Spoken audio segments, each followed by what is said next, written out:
এই সংসারিটাই তোমার পরে কেউ তো কারো নয় জানিও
যে তোমার হাতিতে সিঁদুর পরিয়ে হাতে হাত দিয়ে সংসারে এনেছিল সে তোমার ওরে না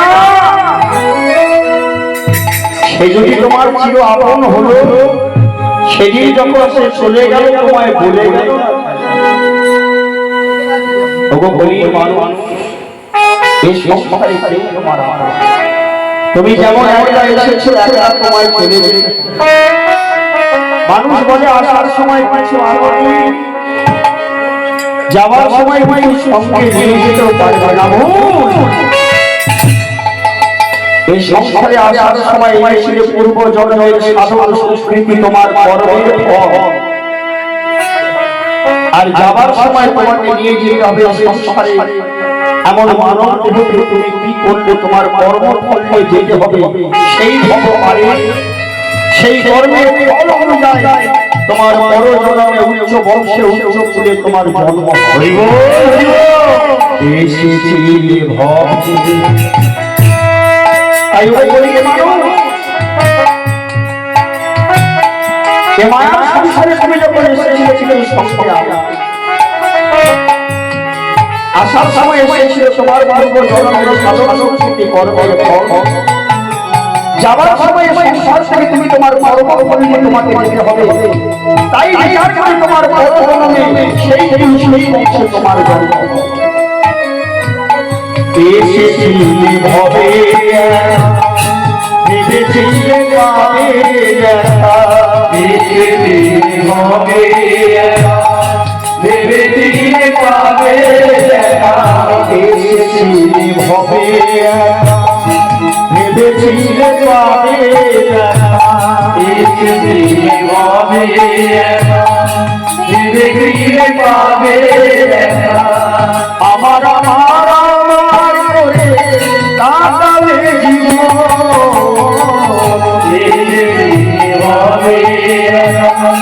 ভেবেছিলে পাবে দেখা, ভেবেছিলে পাবে ভেবেছিলে পাবে দেখা।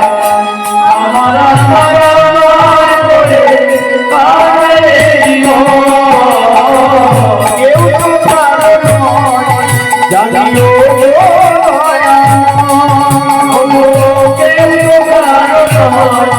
জানিও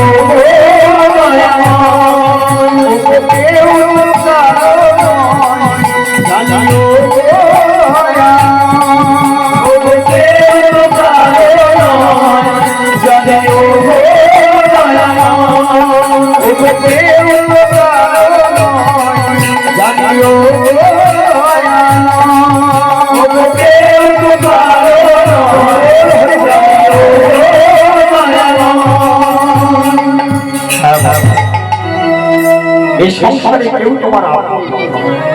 এরা সবাই হলো তোমার পর, এরা হলো মায়া। এই সংসারে ছিল আপন হলো এদের নাম হলো ভগবান কৃষ্ণ। তাই ওই বলি হতো যে ভগবান আমাদের সবার পক্ষে জল দিয়েছে। চোখের জলগুলো আমরা খরচ করি অন্য জায়গায়।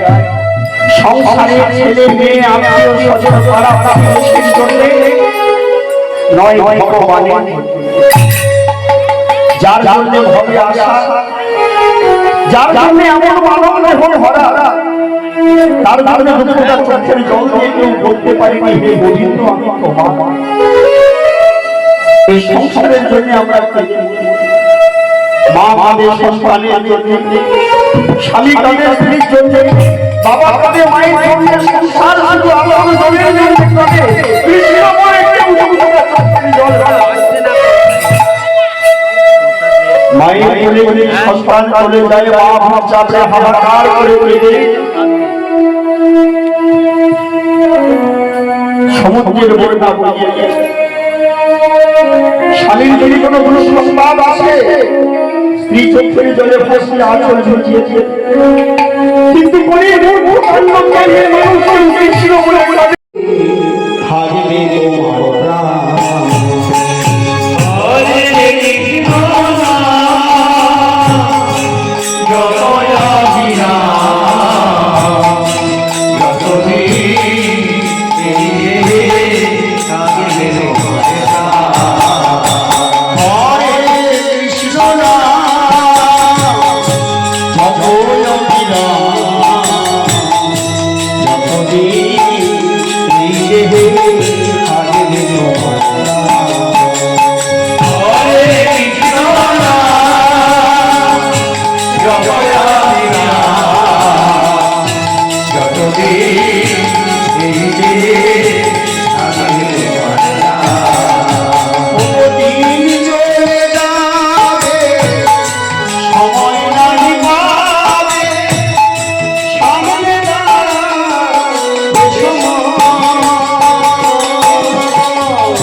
এই দেহে হারে হরে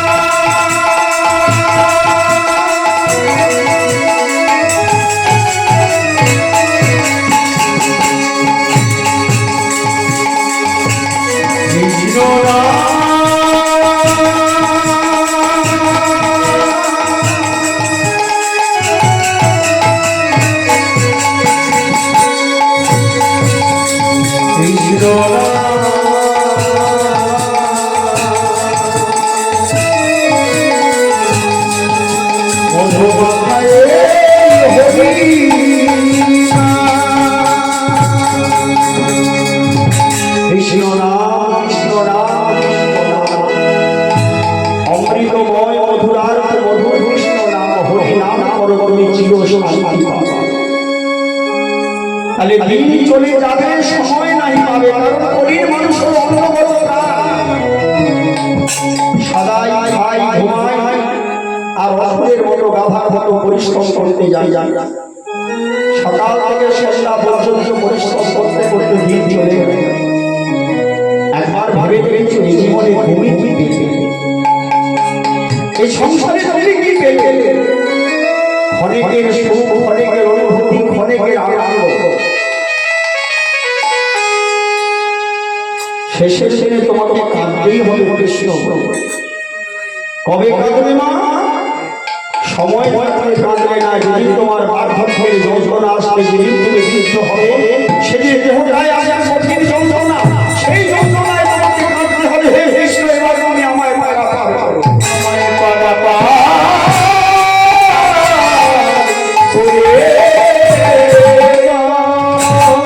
ওরে না। যেদিন বলার মতো বদন ছিল, সেদিনকে একবারও আমায় কৃষ্ণ বলে কামিনী কাঞ্চনে মনোহারা হয়ে বিষয় বৈভব ঘন শক্তি অর্থ ঐশ্বর্যের ভেতরে শুধু আমার আমার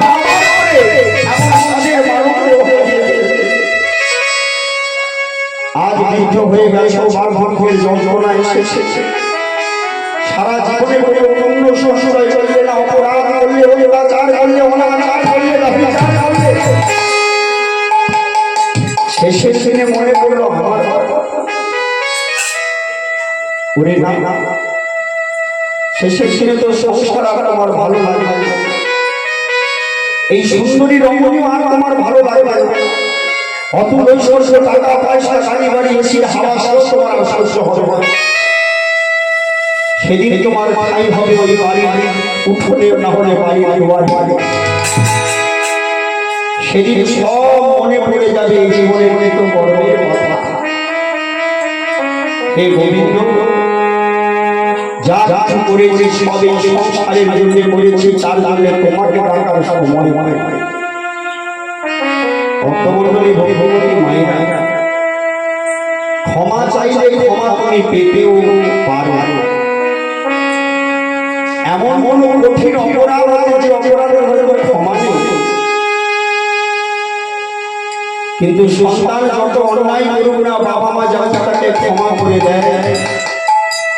এই জগৎ সংসারে আমরা সবাই তার সন্তান, তিনি হলেন জগৎ পিতা। তার চরণে যদি করজোড়ে দুই ফোঁটা চোখের জল দিয়ে তার চরণে ক্ষমা প্রার্থনা করতে পারি, তাহলে ক্ষমা তুমি পেতেও পারো। তবে তাকে দাদার মতো দেখো, দু ফোঁটা চোখের জল তার চরণে দিয়ে যদি মনে হয়ে দেবে, এই জীবনে তুমি আমাকে জন্ম দিয়েছিলে মানুষ করে এই ধরনের মাটিতে, কিন্তু বড় অসহায়, বড় দরিদ্র করে পাঠিয়েছি।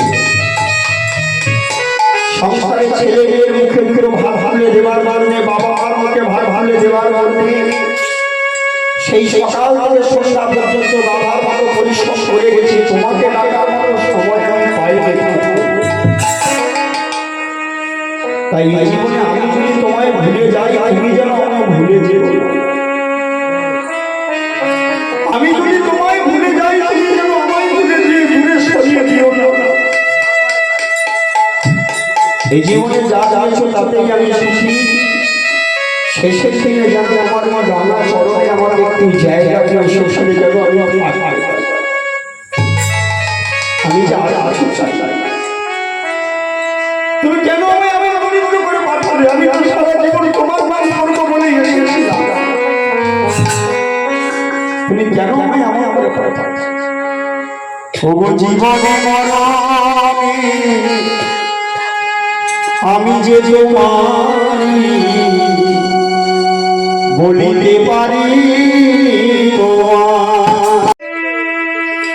সব সেবার সব কাজে শাস্ত্র করতে হবে, শাস্ত্র জানতে হবে। লাইট এখনো ফুল বাড়ছে, ঠিক আছে? আমার লাইট এখন ফুল আছে, ঠিক আছে? এটাই করি। এটা ক্যামেরা ততটা আসছে না, দেখ। এটা এত লাইট দেখাচ্ছে।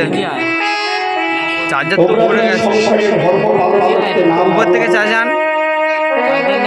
তোমরা যদি ভজন জীবন ধর্ম পালন করতে না পারো তাহলে সংসার হবে না। তাই তো আমাদের সুখ শান্তি কিছুই নাই, সব কারণ থাকার জন্য এখানে কেউ আসেনি। এখানে থাকা তোমার কোনো জায়গা নাই।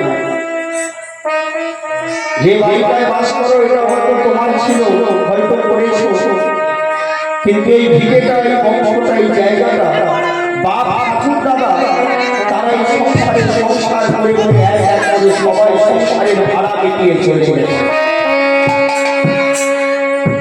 বাপ ঠাকুর দাদা তার ছেলের হাতে দিয়ে গেছে, যেদিন তার সময় হয়ে সংসারের ভাড়া মিটিয়ে তোমার হাতে দিয়ে গেছে, যেদিন তোমার সময় হয়ে সংসারের সকল ভাড়া মিটিয়ে তোমার ছেলের হাতে দিয়ে যাবে, যেদিন তোমার ছেলে চলে যাবে সংসারের সকল কিছু জায়গায় মিটিয়ে সে তার বাকি হাতে দিয়ে। তাহলে এখানে তোমার কোনো থাকার জায়গা নাই। খালি ওদের গরিব মানুষ চলেই যখন যেতে হবে, নিয়ে যখন কিছু যেতেই পারবো না, তবে অধর্মকে আশ্রয় করে অসৎ সঙ্গ করে এমন সাদের মানব রূপে অকারণে হারিয়ে ফেললে কেন? অধর্ম অত্যাচার অনাচার ব্যভিচার করে কেন এমন সাদের দেহটা অকারণে হারিয়ে ফেললে? এই বদলে কৃষ্ণ বলবে বলেছিল, কৃষ্ণ না বলে অকার করে এই জীবনটাকে হারিয়ে ফেললে। এই হাতিয়ে সাধুগুরু বৈষ্ণবের সেবা করবে বলেছিলেন, সাধুগুরু বৈষ্ণবের সেবা না করে অধর্ম কাজে হাত হাতে লাগে। এই নয়ন ধরে গোবিন্দের চাঁদ বাদল দর্শন করবে বলেছিলেন, এই নয়নে কামিনী কাঞ্চন মতো হরা হয়ে জীবনটা অকারণে হারিয়ে ফেললে।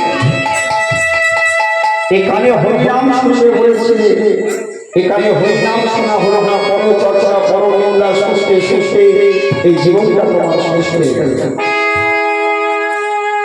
গরিব মানুষ কেউ মায়েরা, এই মায়েদের দেখবেন যদি 20 বছর আগে কারোর সঙ্গে ঝগড়া হয়ে থাকে সেটা কিন্তু মায়েদের মনে আছে। একটুকু বলে কোন সময় দিন কাল তারিখ সব বলে দিতে পারে। এদের স্মৃতিশক্তি এত ভালো। তার সঙ্গে কবে জমি জায়গা নিয়ে জায়গায় ঝগড়া হয়েছিল সে সব মনে আছে 20 বছর আগে। কিন্তু হরিবাসর ছেড়ে চলে যাওয়ার পর 20 মিনিট আগে কি হয়েছিল, কেউ বলেছিল, কেউ লীলা হলো, কোনো পালা হলো, কোনো কথা হলো, হরিবাসর ছেড়ে চলে যাওয়ার পরে আরো 20 মিনিট পরে বলতে পারে। এরা ভগবান কেউ ভালো। তাই আবার কলিকালে সেই পূর্ণ ব্রহ্ম ভগবান আদি পাওয়া গরু সুন্দর গরু হরি ওই সুন্দর হরি গঙ্গা নয় দাঁড়িয়ে হরির মানুষ একে কথাই বলে গেল ওরা কৃষ্ণ বলে।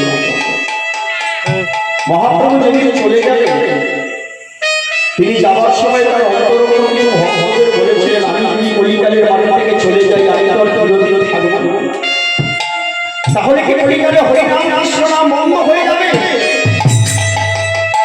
পরবর্তী প্রজন্ম বড় বড় জেনারেশন ছেলেরা তারা জানবে কেমন করে এই হরিনামের মাধুর্য তাই যুগ যুগ ধরে বছর বছর ধরে এমন মিশি জাগরণ করে বড় গ্রাম বড় শহরে হরিনাম কৃষ্ণ নাম হয়। ওই ছেলেগুলো যেমন জন্মের পর জানতে পারে কলিযুগের জীবন ধর্ম হরিনাম। বাপ ঠাকুর দাদাই হরিভাষা সরে গেছে ছেলেগুলো একটু করে জানতে জানে কৃষ্ণ ভগবান উদয় হবে। যেদিন তুমি চলে যাবে সেদিন যেমন ওই কৃষ্ণ চরণে তুলসী দেওয়ার পারো, এই ছেলেগুলোকে রেখে যেতে পারো, তারা যেন ভগবানের চরণ মধ্যে জড়িয়ে ধরে বছরে করে সেবা দিতে পারে। তাই বলি কলিকালের মানুষ যার কাছে তার গানে তোমায় সত্য করি। মায়ের গর্ভে থেকে তুমি বলেছিলে ভগবানের নাম নাম, তাই তোমায় ভগবান এমন সুন্দর মানব দেহ দিয়েছিল। সেদিন যদি মায়ের গর্ভে বলতে না, তাহলে বলে অঙ্গ হয়ে জন্মাতে, ঘোড়া হয়ে জন্মাতে, ওই অঙ্গ হয়ে জন্মাতে। কিন্তু ভগবানকে দেওয়া কথা আমরা কেউ রাখতে পারিনি, তার সঙ্গে আমরা প্রতারণা করছি। ভগবান বললে বেশ, এই তো কটা দিনের সংসার, 20, 50, 70 বা 80, ফিরে আসতে হবে আমারই ঘরে আবার তোদের সফল। যুক্তির কথা, এই সংসারে কদিন থাকবে মা? কেউ 50, কেউ 60, কেউ 80। আবার গর্বের এমন গুণ আছে, কেউ মায়ের গর্ভে চিরদিনের মতো হারিয়ে যাবে, কেউ শৈশবে জন্মের পর চিরদিনের মতো মরে যাবে, কেউ হয়তো যৌবন বয়সে মায়ের কোল বদলি করে মাকে কাঁদিয়ে চিরদিনের মতো হারিয়ে যাবে। তোমার কর্মের তাই এই সংসারে যখন এসেছে এমন কিছু অপরাধ করো, ধর্মকে বুকে জড়িয়ে ধরে অধর্মকে ত্যাগ করে বেঁচে থাকাই স্নেহ। কারণ এই সংসারে তুমি যতদিন বাঁচবে তার থেকে বেশি বাঁচতে হবে সেই সংসার। এই ঘরটা হলো ভাড়া করা ঘর, এই ভাড়া মিটিয়ে দিয়ে তোমার আর একটা ঘর আছে, সেখানে গিয়ে তোমায় থাকতে হবে 200 বছর, 150 বছর, 250 বছর। তাই বলি ও গরিব মানুষ, এখনো সময় আছে কৃষ্ণ বলে। তাই আমার প্রতি পাবন বহু সুন্দর ঘুরে যাওয়ার সময় গরিব মানুষের জন্য একটা সহজ সরল উপায় সাথে পাশে মিলিয়ে নিজ দাঁড়িয়ে বসিয়া হাতে করো নাম, হাতে করো তাহলে 7 জন পাড়া প্রতিবেশী দাঁড়িয়ে হবে না, যে যার ঘরে ঘরে ঘরে বাবা মা আছে, ছেলে মেয়ে, বৌমা আছে, নাতি নাতনি আছে, তাদের সবাইকে নিয়ে সারা দিনে যদি সময় না পাও, সন্ধ্যাবেলায় সন্ধ্যা দিয়ে সবাইকে একবার ডাক্তার ওরে ঢোকা, একবার এবারে বৌমা একবার এবারে একটু হাতে বড় করে হরে কৃষ্ণ নাম যদি তুমি বলতে পারো, তুমি নিজেও জানবে না হরি নাম করতে করতে কবেই সংসারটা বৃন্দাবন হয়ে গেছে।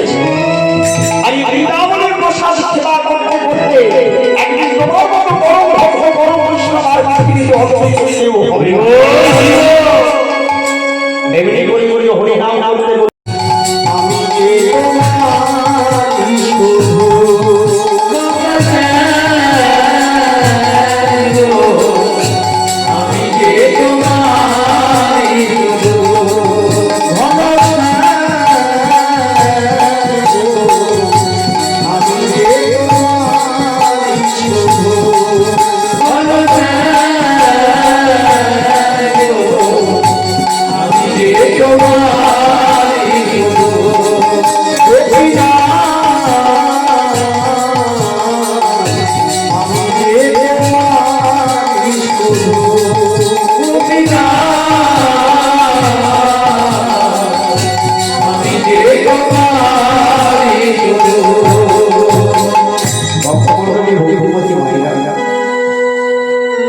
একটু নম্রতায় চোখের জল যদি তার চরণে দিতে পারো, সে কোনোদিন তোমায় জিজ্ঞেস করে রাখবে না।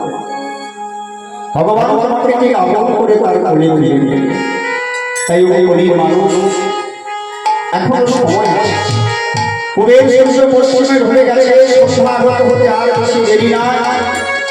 যার যেমন তেমন সময় হয়েছে বাবা, মৃত্যু সবাই শিবিরে ঘুরে বেড়াচ্ছে, আয়ু সূর্য আমাদের পাটে বসেছে, কখন কবিদের মুরলীর ধ্বনি ডাক আসবে, সেদিন আমাদের সকল ছেড়ে চলে গেছে। যাবার সময় তো সেদিন কেউ বলবে না মা তুমি আমার সঙ্গে চলো, বাবা তুমি আমার সঙ্গে। তাহলে তোমাকেই যখন চলে জীবনে একটু কষ্ট করে কৃষ্ণ বলে দুটোটা চোখের জল নিয়ে যেও। এরপরে যখন যে ফুলে জল হবে, জন্মটা তোমার বড় সুখের হবে, চোখ করে উঠেছে বংশে।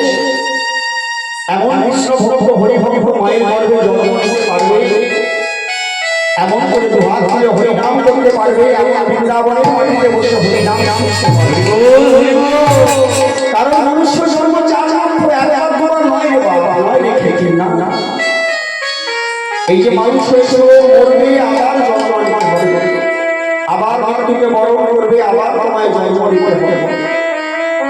তাহলে আসা যাওয়াটা যেন ভালো লাগে, এমন বংশে এমন মনে জড়িয়েছে, এমন হরিবাসা নয় কত ভক্ত বৈষ্ণব তোমার ঘরে আসে, তাদের চরণ ধরে মাথায় নিয়ে হরিনাম করতে করতে জীবনটা কাটিয়ে দাও, তবে তোমার আবার এমন করে জন্ম হবে।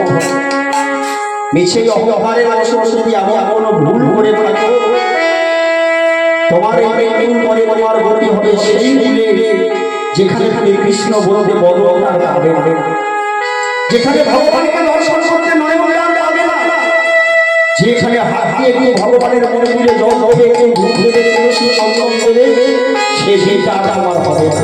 কারণ ভগবান তোমাকে অন্ধ করে নয়, তো পঙ্গু করে নয়, খোড়া করে নয়, খারাপ করে তোমাকে জন্ম দেবে। সেটা কি বড় সুখের হবে? না না, সেটা সুখের হবে। তাহলে ভালো ভগবান বন্ধু মায়েরা, এখানে যারা এসেছে তারা হয়তো সকলেই মূল্যবান, কারণ হরিনাম শুনে শুনে মানুষের আসলে অনেক জ্ঞান চেতনা চৈতন্য হয়েছে।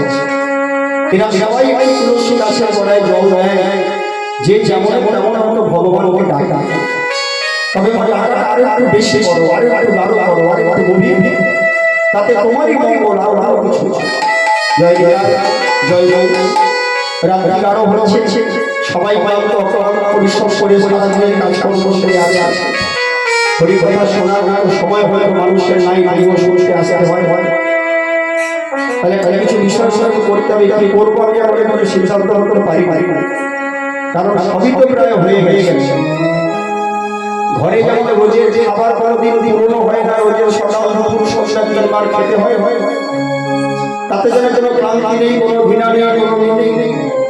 এই হরিনাম মাতা এই চিরদিনের অমৃত রেখে কোনোদিন করবো। তাহলে আসুন আসুন একটা বিষয়বস্তু আলোচনা করতে হবে, যাহলে আমরা কিছু করি মায়েদের সচেতনা আছে। তাহলে ওগো ধর্ম ধর্ম ভারত মাতা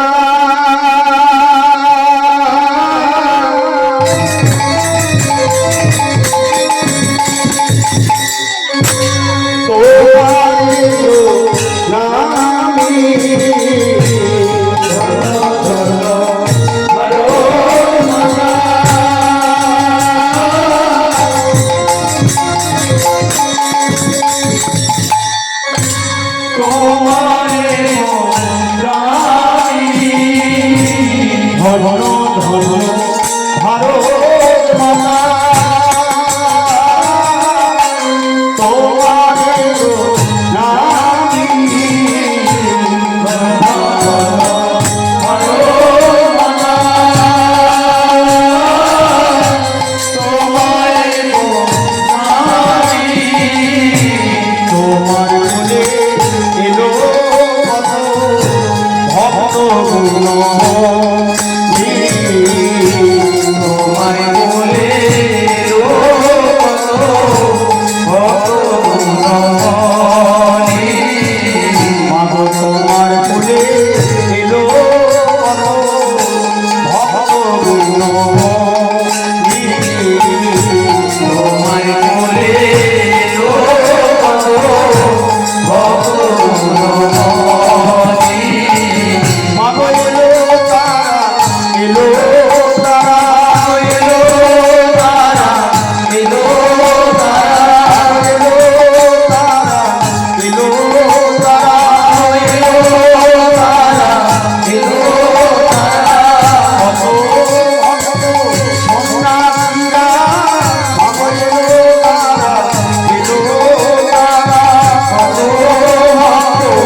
ঈশ্বরচন্দ্র বিদ্যাসাগর, কবিগুরু রবীন্দ্রনাথ, পরমহংস ঠাকুর রামকৃষ্ণ, স্বামী বিবেকানন্দ, কত মহাঋষি মনি ঋষি সাধু সন্ন্যাসী এই ভারত মায়ের আলো করে লীলা করে গেছেন, দেখিয়ে গেছেন মুক্তির পথ, দেখিয়ে গেছে মুক্তির উপায়। তাই আমাদের এই পৃথিবীতে যা কিছু আছে সবই ধ্বংস বা শেষ আছে, একমাত্র ধ্বংস শেষ নেই সাধনা। তাই তুমি যদি সাধনা ধর্মটা করতে পারো তাহলে ভয় ভয় করে মৃত্যু হয় না, সে আজ তাদের মানুষগুলো যারা ছিলেন তাদের নাম ইতিহাসের খাতায় স্মরণ করে নিলেন। তাই তাইও যদি এমন কিছু কর্ম ভারতবর্ষের মাটি করে রেখে যেতে পারো, এই মানব জীবনে চলে যাবে, কিন্তু ইতিহাসের খাতায় স্মরণ করে যুগ যুগ ধরে এই ভারতবর্ষের মানুষ তোমাকে মনে রাখবে। তাই আজ বিষয়বস্তু ঠিক এমন একটা বিষয়, আজ এমন একটা বিষয় আলোচনা করব। একজন দস্যু কেমন শস্যের পথ ধরে ভগবানের চরণ লাভ করেছিল, শেষে তার বৃন্দাবনে বাস হয়েছিল। তাহলে এই জীবনের মানুষের সেটাই করা আমার করতে। তাহলে আজকের বিষয় একটু পরে পরে বলছি। তাহলে বিখ্যাত দস্যু নাম মাধব রাজা, নারী হত্যা, শিশু হত্যা, ব্রাহ্ম হত্যা এমন পাপ নাই যে সে কোনোদিন করে। মাধবের অত্যাচারে সারা গ্রামবাসী জর্জরিত হয়ে গেল। মাধবের অত্যাচার সইতে না পেরে সারা গ্রামের মানুষ ঠিক করলো, যেমন করে হবে মাধবকে গ্রাম থেকে বিরাট করে না করলে গ্রামের মানুষ থাকতে পারবে। তাই সবাই একত্রিত হয়ে ওই মাধবকে গ্রাম ছাড়া করে মাধবের অন্য গ্রামে গিয়ে কঠিন নির্মাণ করে সেইখানে বসবাস করতে লাগলেন। অনাদি গোবিন্দ ভগবানের মনে দয়া হলো, এই জগৎ সংসারে সবাই যদি আমার সন্তান হয়, মাধব আমার সন্তান, তবে ওকে যেমন করি ওই সত্যের পথ দেখাতে হবে, সব পথে ওকে ফিরিয়ে আনতে হবে। তাই ভগবান কি বললেন, এক পরম বৈষ্ণবী কন্যার সঙ্গে মাধবের বিবাহে যোগাযোগ করে মাধবের সঙ্গে বিবাহ হয়ে গেল। নবপরিণীতা পদ্মাবতী আমার স্বামীর ঘরে এসেছে। বৈষ্ণব কন্যা সন্ধ্যার সময় এদিকে তাকিয়ে ঘুরছে। মায়েরা সন্ধ্যাবেলা কি করো মা? একটু তুলসী তলায় সন্ধ্যা লাগাবে, ধূপ একটু প্রদীপ দিয়ে। তাই পদ্মাও তাই করেছে, সন্ধ্যাবেলা এদিক ওদিক তাকিয়ে দেখছে কোথাও তুলসী, একটা তুলসী গাছ হবে যেখানে সন্ধ্যা প্রদীপ দেবে, ধূপ দেবে। মাধব দুয়ারে বসে বসে দেখছে পদ্মা এদিক ওদিক তাকিয়ে কি যেন বলছে। আরে পদ্মা কি হলো? কি জেনে নিয়ে ঘুরে বেড়াচ্ছিস? পদ্মা স্বামীর কাছে এসে বলে উঠল, স্বামী আমাদের ঘরে কি কোনো তুলসী গাছ আছে? ভিন্দাজ, ভিন্দাজি মানে তুলসী গাছ, একটা মাধব জমজম। শোন পদ্মা, এ ঘরে থাকতে শুধু তুই আর আমি, আর অন্য কেউ থাকে না ওই নামে। ওগো স্বামী, আমি অন্য কারো বলছি। আমি বলছি আমাদের ঘরে কি কোনো তুলসী গাছ আছে যে তুলসী তলায় সন্ধ্যা প্রদীপ দিয়ে এই জীবনের দুঃখ কষ্ট ভগবানের চরণে জানাবো? ওরে না, এই জীবনের যা কিছু দরকার তুই আমায় বলবি, আমি তোর জীবনের সকল আশা পূর্ণ করবো। এই সংসারে আর অন্য কেউ তোর জন্য না। মাধবের কাছে চেয়ে বলে উঠল, স্বামী তুলসী বিনা সংসার গৃহ যে সংসার সমান, এই কথা শুনেছে। যে ঘরে একটি তুলসী গাছ নাই, যে মায়ের একটা তুলসী তলায় সন্ধ্যা প্রদীপ যায় না, সেটা হলো শ্মশান। তুমি আমার একবার বড় কোথায় আছে সেই তুলসী? মাধব রাগে ক্লান্ত হয়ে বলে উঠল, শোনো কথা, বারবার বলে গভীর কাছে আমার জ্ঞান করিস না। আমি বলে দিয়ে সংসারে আর কেউ নাই, নাই, না। যখন স্বামীর চরণ জড়িয়ে ধরে কাঁদতে লাগলো, মাধব মনে মনে ভাবলো ওকে কিছু দিতে পারি কি এমন সম্পদটা এই বাড়ির মধ্যে না করে পিছনে দিয়ে একটু ঘুরে দেখা তাও হয়তো থাকলে থাকতে পারে। গভীর অরণ্যের মধ্যে মধ্যমুঠির পিছনে গিয়ে দেখলো তুলসী গাছ অনেকগুলো আছে, ফুটেছে, কিন্তু একটা মন্দির তো কোথাও পাওয়া যায় না। সুন্দর করে একটা মাঝে মন্দির তৈরি করে পদ্মা মা আমার ভিড়ের প্রদীপ জ্বালিয়ে ওই তুলসী তলায় বসে নয় নয়নে বুক ভাসে কাঁদতে লাগলো। দিনের উদয়া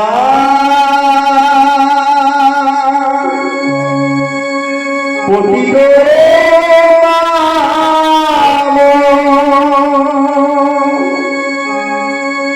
দাও দেখা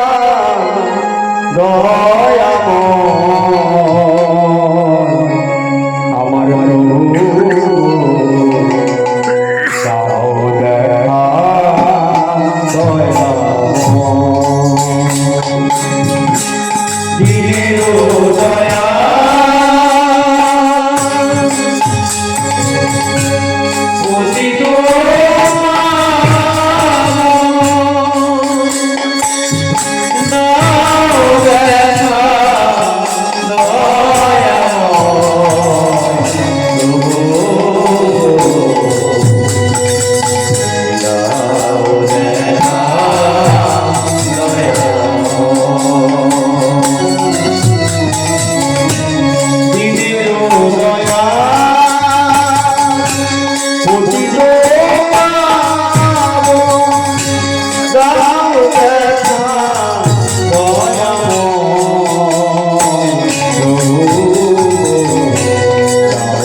তোর স্বামীকে সৎ পথে ফিরিয়ে আনতে হবে, আমি সৎ সঙ্গে মিশতে দিতে হবে।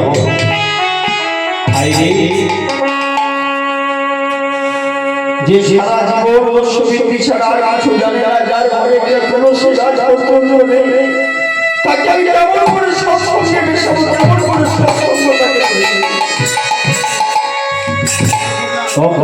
ভগবতী মায়েরা এটা ছিল সত্য কথা যে সৎসঙ্গে সর্বনাশ আর অসৎসঙ্গে নরক। আর সেই দিনটা বাবা ষষ্ঠী চলে গেছে, 20 বছর পিছিয়ে যান।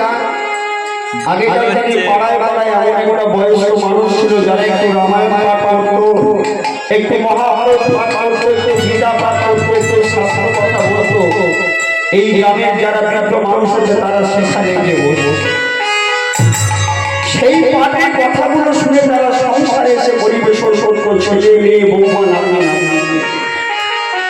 সেদিনের সংসারটা আলাদা ছিল, তাই তাই মায়েরা এখন স্বামীর ঘরে জল করে এমন সুন্দর সংসার করে চলেছে। আজকে মার সৎসঙ্গ নেই, সব অসৎসঙ্গে ভরে গেছে। সন্ধ্যা হলে মদের থেকে নয় জুয়ার থেকে নয় নয় রমণী সঙ্গ করে এই জগতের মানুষ জীবনটাকে অকারণে কাটিয়ে দেয়। যে সভ্যতা ছিল আমাদের এই অঙ্গনে, তাই সংসারে কিছু বলতে পারে না।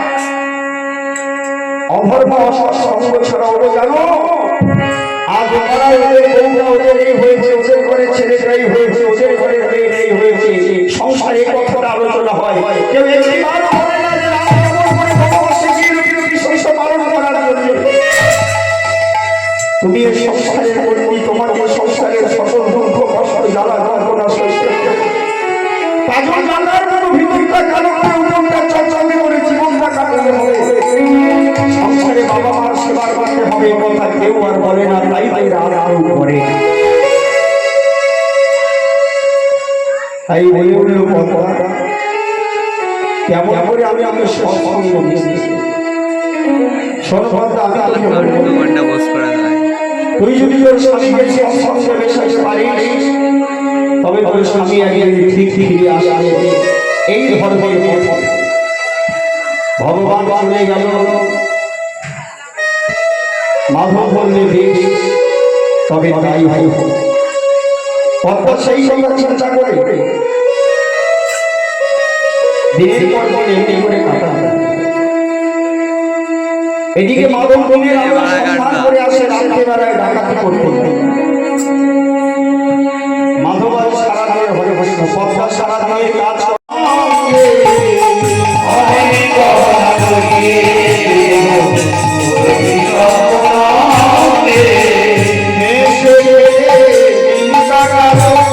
আমিও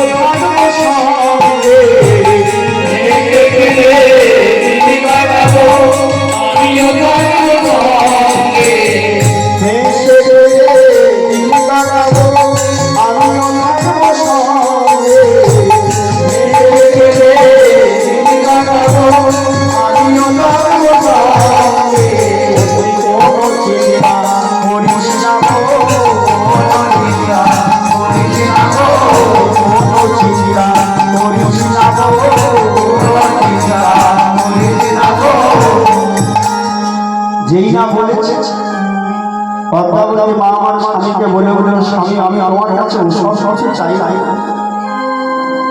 তাহলে আবার কি চাই? আজ পদ্মা স্বামীর গলাটা জড়িয়ে ধরে বলল, ওগো কাছে স্বয়ং স্বামী তোমায় বলি একটা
আমি তো জানি মেয়েরা বিয়ের পরে স্বামীর কাছে সোনা দানা অলংকার এগুলোই চায়, তাই তো আমি ঠিক করেছি আজ একটা বাড়িতে ডাকাতি করবো, খুব বড় লোকের বাড়ি, সেখান থেকে যা পাবো সেগুলো আমি তোকে অনেক সোনা দানা অলংকারে ভরিয়ে দেব।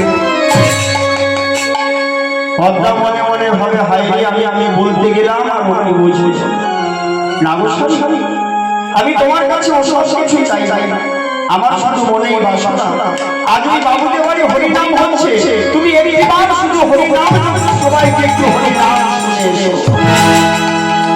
পদ্মা পদ্মা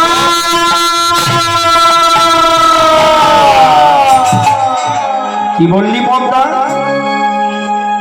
যা বলার বলেছিস, লাঠিটা শক্ত করে হাতে ধরে তুলে বলল, শোন যা বলার বলেছিস, আর এই কথা যেন দ্বিতীয়বার আমার কানে কোনোদিন বলবি না।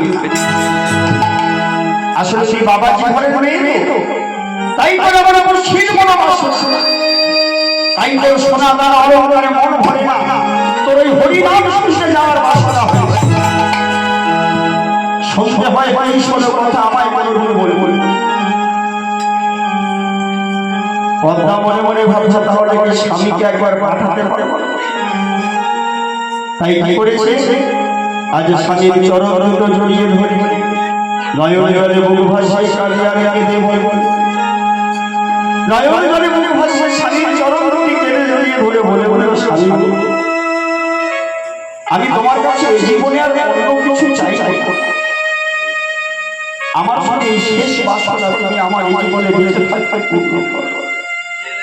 স্বামী ধরিয়া চরণ পদ্মা করে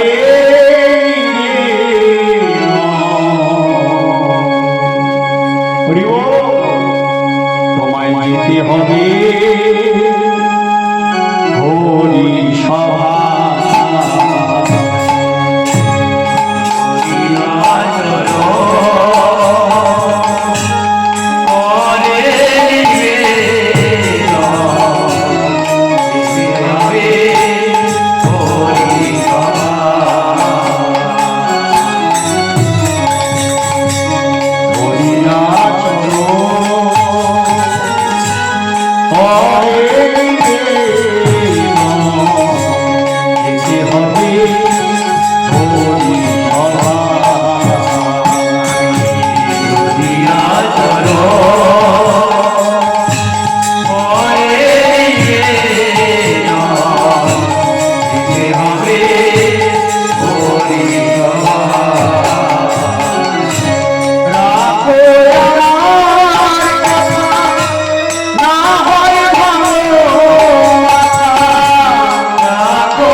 শুনতে যাবো, তুই এক কাজ কর, তুই আমার লাঠিটা আমায়। পদ্মা মনে মনে ভাবে, হাই রে, হরিনাম শুনতে যাবে তো লাঠি নিয়ে কি হবে? লাঠি হলো ডাকাতের সবথেকে বড় বড় সম্পদ।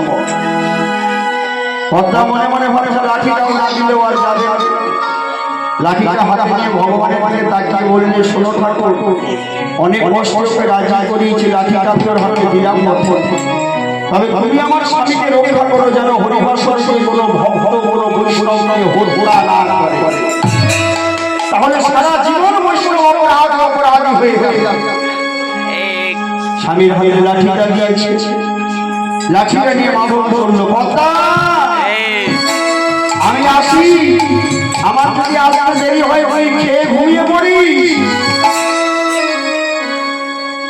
এই বলে মাধব চলেছে, কত মাঠ ঘাট হারিয়ে যাচ্ছে, গভীর গাঢ় অন্ধকার। যেতে যেতে হঠাৎ শুনতে পেল পথের ধার দিয়ে কতগুলো যেন বাড়ির মেয়েরা আসছে, তাদের লোকগুলো ঝুমঝুম করে বাজছে, হাতের গয়নাগুলো ঝলমল করে বাজছে। মাধব একটা গাছের আড়ালে ঢুকে দাঁড়িয়ে পড়ল, লাঠিটাকে শক্ত করে ধরে অন্ধকারে গাছের আড়ালে দাঁড়িয়ে আছে।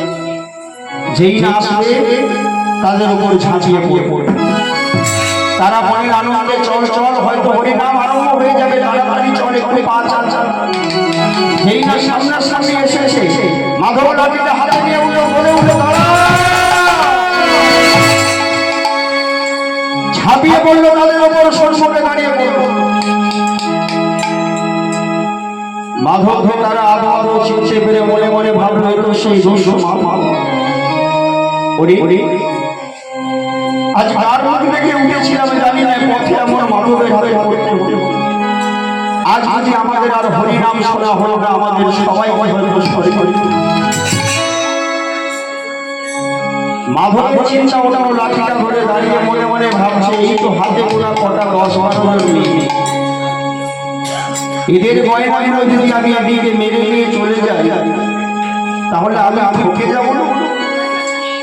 পদ্মা বলেছে সেখানে নাকি অনেক বড় বড় বাড়ি মেয়েরা আছে, তাদের অনেক গয়নাগাটি আছে, তাহলে এদের কজনকে মেরে আমি আগে নিয়ে যাই, তাহলে আমি হয়তো ঠকে যাবো। তাই লাঠিটা নামিয়ে দাঁড়িয়ে মেয়েরা মনে মনে ভাবলো, আজ আবার কি হলো?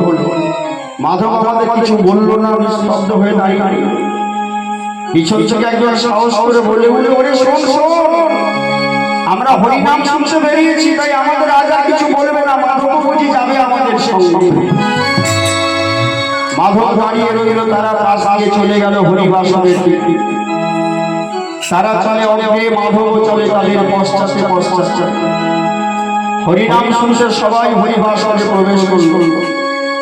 মাধব কিন্তু এই রাস্তা থেকে আর ঢুকতে পারছে কেন? চতুর্দিকে এমন আলো জ্বলছে, বাবুরা হরিনাম শোনার জন্য ভক্তদের রাস্তার অসুবিধা না হয়, রাস্তা পর্যন্ত আলো হয়েছে। মাধব ভাবছে এরা চলে যাচ্ছে, এদের সবাই জানে, কিন্তু আমি যদি যাই, আমায় যদি কেউ চিনতে পারে, তাহলে আমি হলাম একা, এখানে কয়েক লক্ষ মানুষ, কত হাজার মানুষ আছে, এরা সবাই যদি আমার উপর ঝাঁপিয়ে পড়ে, তাহলে আমি বলো হরি হরি বলো হয়ে যাবে। তাই সবাই যখন চলে গেল, হরিভাষণে চলে এলো, মাধব আস্তে আস্তে গিয়ে একটা গ্রামের আড়ালে ঢুকে দিয়ে দাঁড়িয়ে আছে। ঠিক এমন সময় যেখানে হরিনাম যজ্ঞ হচ্ছিল, পাঠক ঠাকুর পাঠ করছিলেন, সেই ভাগবতের শ্রদ্ধায় ভগবান শ্রীকৃষ্ণের বাল্যলীলা। শোনো ভক্তগণ, বৃন্দাবনে মা যশোদা যখন তার গোপালকে গোচারণে পাঠাতে, মা গোপালের অঙ্গে 4 লক্ষ টাকার সোনার গয়না পরিয়ে পাঠাতেন।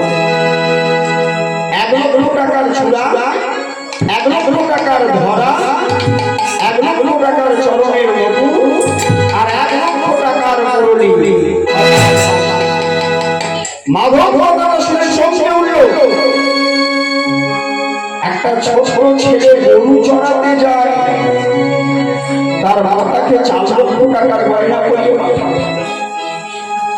মাধবের আর ভক্তদের কারণ আগে দেখলো না তার কত বড় সোনার হার আছে, 4 কানের আছে, তার হাতে বাউটি আছে। মনে মনে ভাবলো এটাই বলবো যে মেরে আমি আর কতই বা পাবো। একবার যদি সেই ছোট ছেলেটাকে ধরতে পারি তাহলে সারা জীবন আর আমাকে দোষী করতে হবে, সারা জীবন আমি সুখে শান্তি আনন্দে পদ্মাকে নিয়ে সংসার করতে পারবো। এই বলে মাধব ধামের আড়ালে দাঁড়িয়ে আছে। আর ওদিকে হরিনাম শেষ হয়ে গেল, ভাগবত পাঠ শেষ হয়ে গেল, সকল ভক্তরা প্রসাদ সেবা করে যে যার আপন ঘরে হরিনাম করতে করতে ফিরে গেল। হরে কৃষ্ণ হরে কৃষ্ণ কৃষ্ণ কৃষ্ণ হরে হরে, হরে রাম রাম রাম হরে হরে, হরে কৃষ্ণ হরে কৃষ্ণ কৃষ্ণ কৃষ্ণ হরে হরে, হরে রাম রাম রাম হরে হরে। ভগবান ভগবতী মায়ের ভজন সাধন করা তো সহজ কথা নয় রে। সর্বপ্রথম জানতে হবে হরিনাম শুনতে আসতে হলে আগে কি করতে হয়, হরিনামের ফল বলতে হবে। হরিনাম বাসর হরিবাসরে ঢোকার আগে ওইখানে মাথাটা নিচু করে আগে প্রণাম করতে হয়। তারপরে যে ভক্তরা ওই পথ ধরে এসে তাদের চরণ ধরে পথে পড়ে আছে, কারণ আজ এখানে যারা এসেছে তারা কেউ বিয়ে বাড়ি আসেনি, তারা কেউ অন্নপ্রাশন বাড়ি আসেনি, তারা বার্থডে বাড়িও আসেনি, সবাই এসেছে বৃন্দাবনের মাধ্যমে হরিনাম শুনছে। তোমার যদি মনে অহংকার না থাকে তাহলে তোমাকে ওই ধুলোটা মাথায় দিয়ে গায়ে মাথায় মারলে তবে